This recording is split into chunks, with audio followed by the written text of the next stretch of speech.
questa è la luce. No, no, la vogliamo. Ciao ciao. Indovinate dove siamo? Dai Antonio, dimmi quello che devi dirmi. Ah, ma c'è per Foscari. Benvenuti sulla CTI, l'elegante ruota turistica che dalla sua imponente altezza permette di navigare la città da un punto di vista. Devi dirmi abbraccio. Aspetta un attimo che finisca. Potevi spedirmelo, no? Antonio, è così motivo. Con capienza di 198 passeggeri. Aspetta che finisca la musichetta e poi parti. È quel quid in grado di arricchire lo skyline della città. Wow!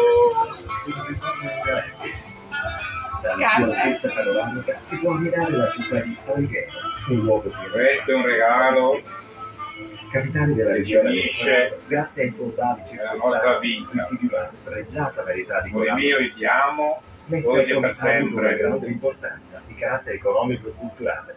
Tanto Speriamo che di, è impresso nello stemma questi del due un anelli, concentrato di bellezze naturalistiche completare e il nostro unione interesse storico e d'amore. artistico caratterizzata da uno stile aragonese. Vediamo la follia. Infatti è chiamata Barcelloneta. Amore, Barcellona.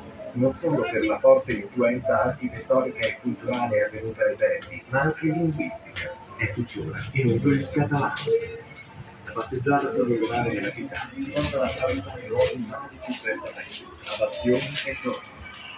Intrandosi nei pittoreschi vicoli tra piazzette incantevoli e botteghe artigiane, troviamo uno dei monumenti simboli della città, la cattedrale di Santa Maria Immacolata, situato nel non importante, il complesso monumentale di San Francesco. prima metti il mio che stai facendo il video.